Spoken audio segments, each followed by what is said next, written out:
వివాహం ఆలస్యం, నిరుద్యోగం, ఉద్యోగ సమస్యలు, ఆర్థిక సమస్యలు, నరదృష్టి, వ్యాపారాభివృద్ధి కొరకు ఈ ఆలయాన్ని సందర్శించండి. శనీశ్వర దేవాలయం road number 3, Dwarakanagar main road, Munuganur, Hayath Nagar, Hyderabad, Telangana. Phone number 9393584460. Shaneeshwara అనుగ్రహ ఫల సిద్ధ్యార్థం ఆలయాన్ని సందర్శించి సకల దోషముల నుండి విముక్తి పొందగలరు. Welcome to our channel. 2025 close అవబోతుంది, 2026 మరి స్టార్ట్ అవబోతుంది. మరి 12 రాశుల వాళ్ళకి 2026లో ఎలా ఉండబోతుంది, ఏం జరగబోతుంది, ఇవన్నీ కూడా అడిగి తెలుసుకోవడానికి ఈ రోజు మన ముందున్నారు astro psychologist Naganath garu. Welcome sir. Welcome. Thank you. How are you sir? I'm always the same. అప్పుడు ఒకటే ఇలా ఉంటుంది సార్. మిథున రాశి వాళ్ళకి 2026వ సంవత్సరం సంతోషాన్ని అలాగే ఆశ్చర్యాన్ని మిగులుస్తుందంటారా, లేకపోతే దుఃఖాన్ని విషాదాన్ని చూపిస్తుందంటారా? నిర్మల గారు, మిథున రాశి వాళ్ళకి ఒక లైన్లో చెప్పాలంటే ద ఇయర్ ఆఫ్ ఎకానమిక్ అంటే ఎకనామికల్ గ్రోత్. అంటే వాళ్ళకి ఆర్థిక పంట. అంటే వాళ్ళు ఈ సంవత్సరంలో అత్యద్భుతంగా, అంటే చాలా సర్ప్రైజింగ్గా, సెన్సేషనల్గా వాళ్ళ ఫైనాన్షియల్ స్టేటస్ని వాళ్ళు పెంచుకుంటారు, వాళ్ళకి మెరుగుపడుతుంది. ఓకే, మెయిన్గా ఫైనాన్షియల్దే కావాలి ఇప్పుడున్న జనరేషన్. అయితే స్టార్టింగ్ ఆఫ్ ద ఇయర్ అంటే ముఖ్యంగా వాళ్ళకి అంటే ఇయర్ స్టార్టింగ్లో మాత్రం ఒక 2-3 మంత్స్ వాళ్ళకి అంత ఫేవరబుల్ రిజల్ట్స్, క్విక్గా వాళ్ళు ఎక్స్పెక్ట్ చేసిన రిజల్ట్స్ రాకపోవచ్చు, లేదా 2025లో వాళ్ళు ఎక్స్పెక్ట్ చేసినటువంటి రిజల్ట్స్ పెండింగ్లో ఉన్నవి ఇనీషియల్గా మాత్రం వీళ్ళకి రాకపోవచ్చు. కానీ బట్ ఇయర్ జర్నీ స్టార్ట్ అవుతుంది వీళ్ళకి మార్చ్ నుంచి.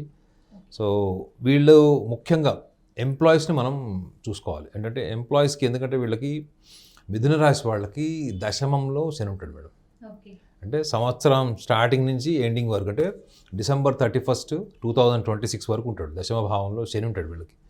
సో ముఖ్యంగా మిథున రాశిలో పుట్టిన వాళ్ళు ఉద్యోగస్తులు అయితే నా సూచన ఏంటంటే మీరు ఎక్కడ పని చేస్తున్నారో అక్కడ స్థిరంగా ఉండండి. సో ఉద్యోగస్తులకి స్థిరత్వం ఈజ్ హైలీ అడ్వైజ్డ్. మీరు అంతే తప్ప నాకు బాస్తోని రిలేషన్స్ బాగాలేవు, నా ప్రమోషన్ ఆపేస్తున్నాడు, లేకపోతే నన్ను ఆన్ సైడ్ ఓనీ కూడా చేస్తున్నాడు, లేకపోతే నాకు ఎక్కువ వర్క్ ఇస్తున్నాడు, ప్రతి చిన్న విషయంలో నాకు తప్పు లెక్క పెడుతున్నాడు, కాబట్టి నేను సంస్థ వదిలేసి ఇంకో సంస్థకి వెళ్తాను.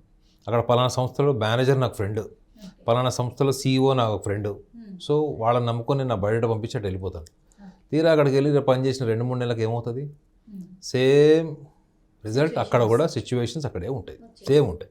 సో కాబట్టి ఈ సంవత్సరంలో మిథున రాశి వాళ్ళకి, ఉద్యోగస్తులకి మీరు ఎక్కడ పని చేస్తున్నారో మీరు అక్కడ స్థిరంగా ఉండడానికి ప్రయత్నం చేయండి. ఆపర్చునిటీస్ వస్తాయి, మీకు ఖచ్చితంగా వస్తాయి ఆపర్చునిటీస్, ఆర్థికంగా ఎదుగుతారు. సో చాలామంది మిథున రాశి వాళ్ళు ఈ సంవత్సరంలో ఈ ఇన్ టైంలో వాళ్ళు ఎక్స్పెక్ట్ చేసిన టైంలో వాళ్ళకి ప్రమోషన్స్ రావట్లేదని, వాళ్ళు అనుకున్నది జరగట్లేదని వాళ్ళు తొందరగా చంచల స్వభావాలు అయిపోతారని ఉంది. సో ఈ చంచల స్వభావం వల్ల వాళ్ళు ఏం చేస్తారంటే వాళ్ళు కొంత డబ్బు తీసి వ్యాపారంలో పెడదాం. ఇప్పుడు నాకు ₹1,00,000 వస్తున్నాయి, నేను ఇంకో 5-6 లక్షలు పెట్టి ఒక వ్యాపారం స్టార్ట్ చేస్తాను. అక్కడి నుంచి నాకు ఎంతో అంత డబ్బు వస్తుంది, శాలరీ ఒకవేళ తగ్గినా లేకపోతే ఉద్యోగం మానేసినా ఇది నాకు ఒక సబ్స్టిట్యూట్ ఆల్టర్నేటివ్ ఇన్కమ్ అవుతుంది అని చెప్పేసి చాలామంది మిథున రాశిలో పుట్టిన వాళ్ళు ఈ సంవత్సరంలో ఉద్యోగస్తులు, వ్యాపారస్తులుగా మారే అవకాశం ఉంటుంది మేడం. ఎందుకంటే ఆల్రెడీ ఇయర్లో ఈగోస్కి వెళ్తారు కదా. ఇయర్ ఆఫ్ ఈగోస్ అని మీకు ఆల్రెడీ కూడా చెప్పాను కదా. అయితే ఇప్పుడు ఈ మిథున రాశిలో పుట్టిన వాళ్ళకి, వాళ్ళు ఏదైతే సంస్థల్లో పనిచేస్తున్నారో ఈ సంస్థల్లో పనిచేసేటప్పుడు వాళ్ళకి సబ్జెక్ట్కి సంబంధించినటువంటి స్కిల్ వాళ్ళు ఇంప్రూవ్ చేసుకోవాల్సిన అవసరం కూడా ఉంది. ఎందుకంటే శని దశమ భావంలో ఉండడం మాత్రమే కాకుండా, మీనరాశి అంటే అది లాస్ట్ రాశి, అంటే మేషం నుంచి మొదలైతే మీనం లాస్ట్, అది మోక్షంలో ఉంటాడు.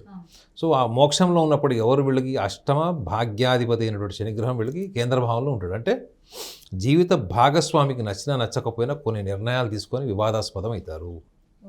సాంప్రదాయబద్ధంగా ఉన్నటువంటి కొన్ని విషయాలు, ఇప్పుడు ఫర్ ఎగ్జాంపుల్ కుటుంబ సభ్యులు వద్దని చెప్తారు, ఏమని, సాంప్రదాయబద్ధమైనటువంటి పెళ్లి కాదు, ఇది ప్రేమ వివాహం కాదు అని చెప్పినా వీళ్ళు అది బ్రేక్ చేస్తారు. సో పర్సనల్ లైఫ్ ఎజెండా 2 రకాలుగా డిస్ట్రాయ్ చేసుకుంటారు వీళ్ళు.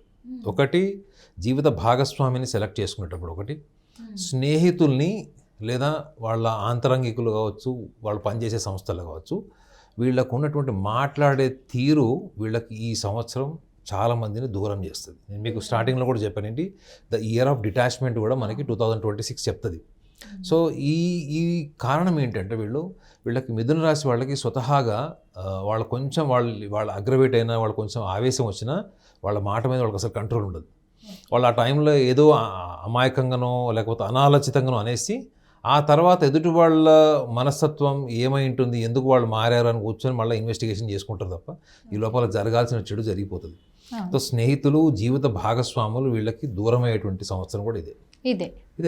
ఎందుకంటే మీకు చెప్పాను కదా మేడం, 40 సంవత్సరాలు దాటిన వాళ్ళు 50 సంవత్సరాల మధ్యలో ఉన్న వాళ్ళు ఎక్కువగా విడాకులు తీసుకునేటువంటి సంవత్సరం కూడా ఇదే.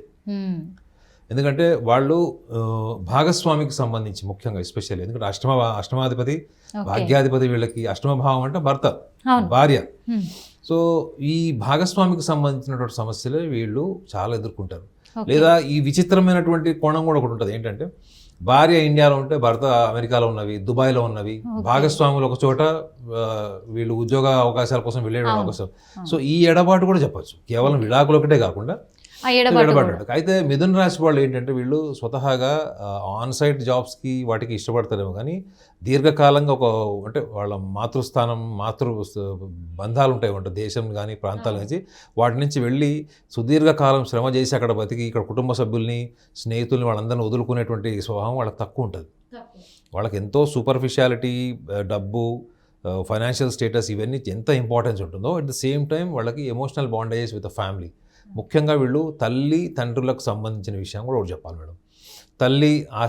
తల్లికి సంబంధించినటువంటి ఆస్తి, తండ్రికి సంబంధించిన ఆస్తి ఆల్రెడీ కోర్టులో నాంతున్నాయి కొన్ని ఉంటాయి కదా, అది వీళ్ళకి ఈసారి కలిసి వస్తుంది మేడం. అంటే సెటిల్మెంట్ అయిపోతుంది. అది అండర్స్టాండింగ్ సెటిల్మెంట్ వల్ల అన్నా కావచ్చు, లేదా కోర్టు తీర్పు వల్ల కూడా కావచ్చు.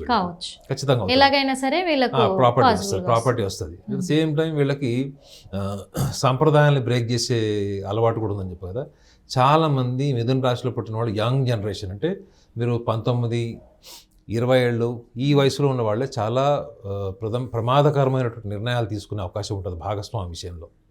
అంటే ఎలోప్మెంట్ మ్యారేజ్ కావచ్చు, రిస్క్ తీసుకొని వెళ్ళిపోవడం కానీ, ఇవి కొంత ఏంటంటే వీళ్ళ తల్లిదండ్రులకు తీవ్రమైన మనస్తాపం కలిగిస్తుందని ఉంది. అంటే మిథున రాశి వాళ్ళకి తల్లి తండ్రికి సంబంధించినటువంటిది కూడా మానసికంగా వాళ్ళు కొంచెం దెబ్బతినే అవకాశం ఉంటుంది వీళ్ళ నిర్ణయాల వల్ల, లేదా ఆరోగ్య సమస్యలు వచ్చేటువంటి అవకాశం కూడా ఉంటుంది. ముఖ్యంగా మిథున రాశిలో పుట్టిన వాళ్ళకి 2025లో తల్లి కానీ తండ్రి గారి తీవ్రమైనటువంటి అస్వస్థకు ఉన్నప్పుడు వీళ్ళ యొక్క పాత్ర, అంటే వీళ్ళు ఉద్యోగం చేస్తూ కూడా తల్లిదండ్రులు చూసుకోవాల్సినటువంటి ఎక్స్ట్రా రెస్పాన్సిబిలిటీ కూడా వీళ్ళ మీద ఉంటుంది.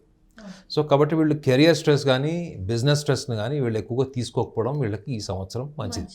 ప్లస్ ఇంకోటి, వీళ్ళు చాలా పెద్ద పెద్ద లోన్స్కి వెళ్ళి ఒక 15 ఏళ్ళు 20 ఏళ్ళు లోన్స్ తీసుకోవడానికి కూడా ఈ సంవత్సరం వీళ్ళకి ఫేవరబుల్ కాదు. వీళ్ళకి ఉన్న బిజినెస్, ఉన్న జాబ్, కుటుంబంలో ఉన్నటువంటి పరిస్థితులు, వీటిలో వీళ్ళు కొంచెం జాగ్రత్తగా ముందు చూపుతూ ఉంటే మాత్రం 2026 ఖచ్చితంగా వీళ్ళకి ఒక గొప్ప ఈ సంవత్సరం. ఎందుకంటే ఇయర్ ఎట్లనే ఖచ్చితంగా వాళ్ళకి ఎకనామికల్ గ్రోత్ ఉంటుంది, ఎకనామికల్ ఐడెంటిటీ ఉంటుంది. ఒక రకంగా చెప్పాలంటే వీళ్ళ సంపాదన, వీళ్ళ ఆర్థిక స్తోమత కూడా వీళ్ళ కుటుంబ సభ్యుల్లో కావచ్చు, వీళ్ళ స్నేహితులు కావచ్చు, సమాజంలో కావచ్చు ఒక ఉన్నతమైన గుర్తింపు తీసుకొస్తుంది. అట్ ద సేమ్ టైం విద్యార్థులు ఒకవేళ విదేశాలకు వెళ్ళాలనుకుంటున్నారు, ఖచ్చితంగా వెళ్ళండి. ఖచ్చితంగా ఫేవరబుల్ ఉంటుంది. ఒకవేళ మీకు 2 సార్లు వీసా రిజెక్ట్ అయినా కానీ ఈ సంవత్సరం మీరు ఖచ్చితంగా మీ టార్గెట్ రీచ్ అవుతారు. ప్లస్ ఇంకోటి, అట్ ద సేమ్ టైం విద్యార్థులుగా ఉన్నవాళ్ళు బయట జాబ్స్ ట్రై చేస్తున్నారు, సరిగ్గా జాబ్స్ రావట్లేదు, జాబ్స్ వచ్చిపోతున్నాయి, లేదా పెద్ద పెద్ద ప్రోగ్రెసివ్ జాబ్స్ లేవు అనుకున్నప్పుడు వీళ్ళు కొంచెం జూన్ జూలై వరకు వెయిట్ చేయాలి మేడం. స్టార్టింగ్లో వీళ్ళకి కొత్తగా ఉద్యోగాల కోసం వెళ్ళి అప్పుడే ఆస్పిరెంట్ ఎంప్లాయ్మెంట్కి వచ్చిన వాళ్ళు, ఆస్పిరెంట్ కెరియర్ ఎస్టాబ్లిష్ చేసుకునే వాళ్ళకి ఖచ్చితంగా వీళ్ళు ఏప్రిల్ మాసం, మే మాసం వరకు వెయిట్ చేయాలి వీళ్ళు. సో ఉన్న చోట ఎగ్జిస్టింగ్ ఎంప్లాయ్మెంట్ ఏదైతే మీరు కంటిన్యూ చేస్తారో అది మీరు మేనేజ్ చేసుకుంటూ కొంచెం వీళ్ళు స్టేబుల్గా ఉండి, ఒకవేళ అవసరమైతే మోర్ స్కిల్స్ ఇన్ సబ్జెక్ట్కి సంబంధించిన ఎక్కువ స్కిల్స్ పెంచుకోవడం వల్ల వీళ్ళకి విద్యార్థులకు కూడా ఉన్నతమైనటువంటి స్థానం క్రియేట్ అవుతుంది. మరి రాజకీయ రంగం వాళ్ళకి, అలాగే రియల్ ఎస్టేట్ వాళ్ళకి ఎలా ఉండబోతుందంటారు సార్? పొలిటీషియన్స్కి అయితే మాత్రం ఖచ్చితంగా ఇది వాళ్ళకి గుర్తింపును తీసుకొచ్చేటువంటి సంవత్సరం. అంటే వాళ్ళ ఫేస్ వాల్యూ. ఇప్పుడు ఇన్ని సంవత్సరాలు talented always in the dark అంటారు చూడండి. ఒక మెయిన్ లీడర్ అనేవాడు అందరిని ముందు నుంచి నడిపిస్తూ తను వెనకుంటాడండి. ఆ డార్క్నెస్లో ఉన్న వాళ్ళందరూ కూడా మిథున రాశిలో ఉన్నవాళ్ళు ఈసారి వాళ్ళు ఫ్రంట్ ఫేస్కి వస్తారు. అంటే ముందు వచ్చి ప్రపంచానికి పలానా వ్యక్తి, అంటే ఒక రకంగా చెప్పాలంటే మిథున రాశి వాళ్ళు చేసిన వాళ్ళ గురించి వాళ్ళు గొప్పగా చెప్పుకొని నేను చేశానని చెప్పుకునేటువంటి స్వభావం వాళ్ళకు ఉండదు. కానీ ఈ సంవత్సరం వాళ్ళకి అదృష్టం ఏంటంటే వాళ్ళకి ఆ గుర్తింపు వస్తుంది, ప్రపంచానికి వాళ్ళ ముఖం తెలుస్తుంది. అది ఆధ్యాత్మిక రంగంలో ఉన్న వాళ్ళు కావచ్చు, రాజకీయ రంగంలో ఉండవచ్చు, అంటే వెనక ఉండి ఒక కీలక పాత్ర పోషించి సమాజాన్ని లేదా వ్యక్తుల్ని, కుటుంబాన్ని ఇప్పుడు ముందుకు మాత్రం నడిపించే వాళ్ళకి ప్రపంచానికి పరిచయం ఇప్పుడు కాబోతుంది. వాళ్ళ ముఖం వాళ్ళది ప్రపంచం ముందుకు వచ్చేస్తుంది వాళ్ళకి. ఓకే, సో ఇది చాలా అద్భుతమైన విషయము. సినిమా రంగాల్లో ఉన్న వాళ్ళకి కూడా సూపర్ ఇయర్ ఇది వీళ్ళకి. సూపర్. యా, ఈ ఇయర్ మాత్రం ఖచ్చితంగా, ఎందుకంటే వాళ్ళు అన్కన్వెన్షనల్ యాటిట్యూడ్ ఉంటుంది. వాళ్ళు గుర్తుపెట్టుకోండి, మిథున రాశి వాళ్ళు కూడా గొప్ప లక్ష్యం ఏంటంటే వాళ్ళు కాపీ కొట్టరు మేడం. వాళ్ళు కన్యా రాశి వాళ్ళు అసలు కాపీ కొట్టరు.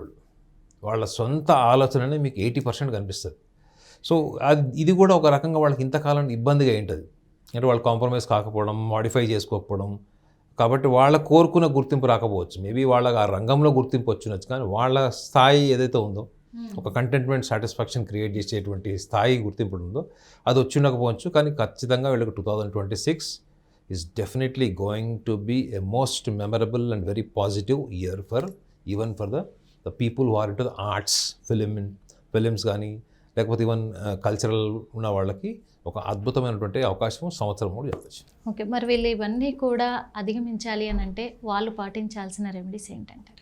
జనరల్గా ఎవరికైనా సమస్య వచ్చినప్పుడు కదా మేడం వాళ్ళు ఒక మీమాంసలో ఉండి ఒక క్లారిటీ కోసం వెళ్తారు కదా వాళ్ళు. ఎస్. సో ముఖ్యంగా మిథున రాశి వాళ్ళకి నేను చెప్పా కదా ద ఇయర్ ఆఫ్ ఈగోస్ అని. సో ఈ ఈగోస్ని వీళ్ళు ఎలా మేనిఫెస్ట్ చేసుకోవాలి, ఏ ఏరియాలో వీళ్ళు ఈగో సెంట్రిక్ ఉంటారంటే వీళ్ళ దూరదృష్టిని పెంచుకోవాలి మేడం. మీరు వీళ్ళ అవుట్లుక్ పెంచుకోవాలి. చాలా సింపుల్ టెక్నిక్ ఏంటంటే వాళ్ళు ఎంతైతే ఆలోచిస్తారో వాళ్ళ పరిధి, వాళ్ళ లిమిట్స్ ఏవైతే ఉంటాయో వాళ్ళు అంతే పని చేస్తారు, అంతే ఆలోచిస్తారు. అంతకు పరిధికి మించింది ఉందనుకోండి నో చెప్పేస్తారు. సో ఈ సంవత్సరం వీళ్ళకి ముఖ్యంగా దశమ భావంలో శని ఉంటాడు, వీళ్ళకి తృతీయ భావంలో కేతు, సో భాగ్యంలో వాళ్ళకి రాహు ఉంటాడు. సో అద్భుతమైన అవకాశాలు వస్తాయి వీళ్ళకి. ముఖ్యంగా అసలు ఈ మే జూన్ నుంచి అయితే వీళ్ళకి అద్భుతమైన అవకాశాలు వస్తాయి అన్ని రంగాల్లో వాళ్ళకి. కానీ వీళ్ళ పరిధి లేదు మేడం అంత. అసలు ఇప్పుడు మీరు అద్భుతమైనటువంటి స్విమ్మర్, మీరు ఎక్కడ వెళ్ళి ఒక చిన్న కాలువలో ఈత కొడుతున్నారు, మీరు ఒక గజ ఈతగాడు సముద్రంలోనో లేక పెద్ద నదిలోనో ఈత కొట్టాల్సిన వాళ్ళు మీరు ఒక చిన్న కాలువలోనో లేక చిన్న బావిలోనో దిగుతున్నారని అర్థం ఏంటి?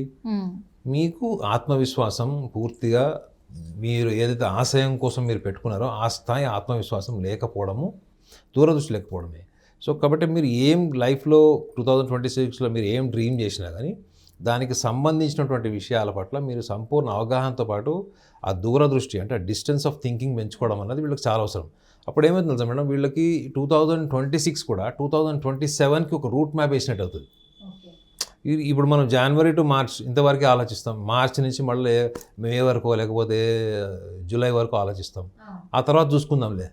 సో ఇది కాకుండా వీళ్ళు దూరదృష్టితోని ప్రణాళికలు వేసి ఆ ప్రణాళికలకు అనుగుణంగా వీళ్ళు ఆ సహనం ఉండదు మేడం. వీళ్ళకి మెయిన్ యాంగ్జైటీ ఇష్యూస్ చాలా ఉంటాయి వీళ్ళకి. మిథున రాశిలో పుట్టిన వాళ్ళకి ప్రతి 10 మందిలో 8 మందికి మీకు ఈ లక్షణాలు కనిపిస్తాయి. సో దానివల్ల ఏంటంటే తొందరగా పని అయిపోవాలి, ఆ పని అవ్వడం కోసం నేను ఎంత చురుగ్గా పని చేస్తాను. అందుకే వీళ్ళండి పని ఉన్నప్పుడు ఎంత చురుగ్గా ఉంటారు మిథున రాశి వాళ్ళు, పని లేదు అనుకుంటే అంత బద్ధకంగా ఉంటారు వీళ్ళు. సో వీళ్ళు ఎంత పని ఉంది, ఎంత పని చేయాలన్నది వీళ్ళు ఎక్స్పాండ్ చేసుకోవడమే ఈ సంవత్సరంలో వాళ్ళు చేయాల్సిన ప్రణాళిక. సో ఈ expansion of mental work, patience and tolerance అన్నది కనుక వీళ్ళు ఖచ్చితంగా ఇంప్రూవ్ చేసుకోవాల్సినటువంటి సందర్భం. అందులో దశమభావంలో శని కూడా ఉంటాడు కాబట్టి వీళ్ళకి ఒకవేళ వీళ్ళు ఎక్స్టర్నల్ డిసిప్లిన్ నేర్చుకోకపోతే శని వచ్చి వీళ్ళకి ఎక్స్టర్నల్ డిసిప్లిన్ నేర్పిస్తాడు. శని డిసిప్లిన్ నేర్పించేటప్పుడు చాలా నిర్దాక్షిణ్యంగా కఠినమైనటువంటి పరీక్షలు పెడతాడు. వాటిని మీరు ఫేస్ చేయడం కంటే మీరే ప్రణాళికకి, మీ ప్యాషన్స్కి, మీ ఊహలకు తగ్గట్టుగా మీరు ప్రణాళిక వేసుకొని దాంట్లో కొంచెం కఠినమైనటువంటి మార్గాన్ని కూడా మీరు ఎంచుకుంటే 2026లో అద్భుతాలు జరిగేటువంటి చాలా చాలా తక్కువ రాశులలో మిథున రాశి వాళ్ళకి అద్భుతాలు జరుగుతాయి.